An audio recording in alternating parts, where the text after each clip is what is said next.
ప్రభు వందనంబునర్తుము ప్రభు ప్రభు వందనంబు తండ్రి తనయ శుద్ధాత్ముడా వందనంబు లందుకో ప్రభు వందనంబులందుకో ప్రభు మా సభలను పెద్ద చేసి పెంచుము నీ సువార్త చెప్ప శక్తిని మోసపుచ్చునందకారమంత ద్రోయుము యేసు కృపన్ కుమ్మరించుము యేసు కృపన్ కుమ్మరించుము వందనంబునర్తుము ప్రభు ప్రభు వందనంబునర్తుము ప్రభు ప్రభు వందనంబు తండ్రి తనయ శుద్ధాత్ముడా వందనంబులందుకో ప్రభు వందనంబులందుకో ప్రభు క్రొత్త ఏడు మొదలు పెట్టెను కొత్త ఏడు మొదలు పెట్టెను కొత్త ఏడు మొదలు పెట్టెను happy new year happy new year merry new year. ప్రార్థన చేసుకుందాం. అందరూ నిలబడినట్టుగా ప్రార్థన చేసుకుందాం. శాంతమ్మ గారు చంద్రకాంతమ్మ గారు నుంచోండి, మీరు కూడా నుంచోండి. నూరి అమ్మ గారి దగ్గరికి వచ్చి నుంచోండి.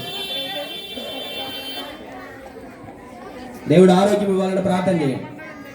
నీ సన్నిధిలో కూడా నుంచోలేకపోతున్నాం ప్రభా. 5 నిమిషాలు మా బలహీనతలు ఈ నూతన సంవత్సరంలో తొలగించని ప్రార్థన చేయండి. ఏ సమస్య ఉన్నా ఈ నూతన సంవత్సరంలో దేవుడు మరొక తరుణాన్ని నీకు ఇచ్చాడు. ఆయన పిల్లలు మాట్లాడకండి. ఓయ్, మరొక నూతన సంవత్సరాన్ని నీకు ఇచ్చిన దేవుడు నీ ముందు ఉన్నాడు. నీ ముందు పెట్టిన నూతన సంవత్సరంలో నిన్ను నడిపించే నాయకుడు నీతో ఉండడానికి సిద్ధంగా ఉన్నాడు.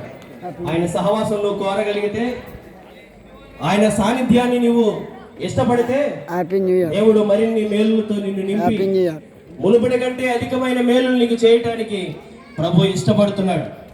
ఆయనతో సహవాసం చేయాలని, ఆయన సాన్నిధ్యాన్ని నిత్యము కోరుకోవాలని ఆశ కలిగితే గనక నూతన సంవత్సరంలో అడుగుపెట్టిన నీవు ప్రప్రథముగా ఈ లోకంలో ఎవరితో కాదు కానీ ఈ లోకాన్ని శూన్యమును సృష్టిని చేసిన దేవునితో మాట్లాడటానికి నువ్వు ఇష్టపడితే గనక ప్రభు నీ మాటలు ఆలకించడానికి, నీ మొరను అంగీకరించడానికి సిద్ధంగా ఉన్నాడు.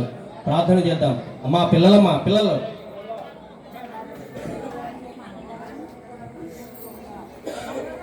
అంగీకరించడానికి సిద్ధంగా ఉన్నాడు. యవన బిడ్డవా, నీ భవిష్యత్తు గురించి దేవునితో చెప్పు. బలహీనుడువా, నీ బలహీన పరిస్థితిని గురించి ఈ సంవత్సర కాలంలో